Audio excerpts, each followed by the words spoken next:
अनजाने में कोई पाप हो जाए तो उसके लिए भगवान नाम के द्वारा उसको नष्ट किया जा सकता है, पर जानबूझ करके अगर हम किसी पशु पक्षी को मारेंगे तो उससे हमको कोई नहीं बचा सकता। इसलिए तो आपने देखा होगा जब कोई महात्मा, अधिकतर ऐसा देखने को मिलता है, जब कोई महात्मा चलता है तो वो जमीन पर नीचे देख के चलता है कि कहीं मेरे पांव से कोई चींटी चीता कोई दब ना जाए, ये नजरें उसकी जमीन पर रहती है। संसारी जब चलता तो घमंड में सर ऊंचा करके चलता है, और संत जब चलता है तो सर झुका के चलता है।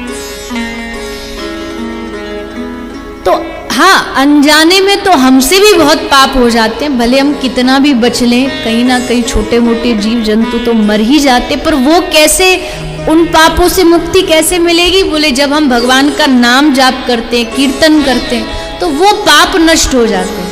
वो भी तब होते हैं जब आप भजन करोगे, भजन नहीं करोगे तो इनका भी परिणाम भुगतना पड़ेगा। और अगर जानबूझ करके पाप किया जाए तो उससे भयानक दंड तो और क्या प्राप्त होगा। जानबूझ के किसी पशु को मारते हैं, हम किसी पक्षी को मारते हैं। आजकल के समय में देखो, जहां देखो आजकल लोग छोटे छोटे शहर ले लो, छोटे गांव ले लो, बड़े शहर ले लो, घर घर में आपको लोग अंडे खाते हुए नजर आते हैं,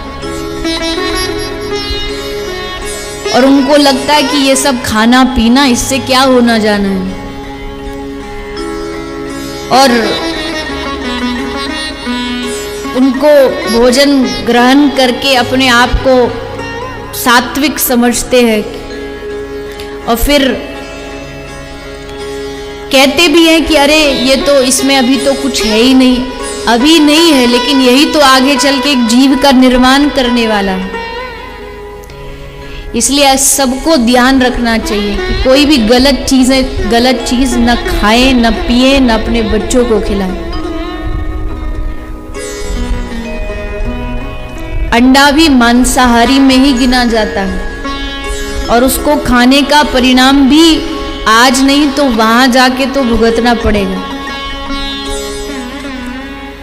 पर एक बीच में कोई महापुरुष आए, उन्होंने एक स्लोगन दे दिया कि संडे हो या मंडे, देखो कैसे सबको पता है, पर वो बेचारे आधा ही बताए, आधा बताना भूल गए, आधा ही बता पाए।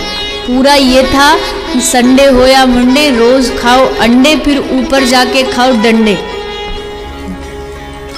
क्योंकि वहां की मार से तो कोई बचा नहीं सकता, कोई नहीं बचा सकता। भगवान का न्याय बड़ा कठोर होता है, तो इसलिए पहले से सावधान हो जाए, गलत न खाएं न पिए।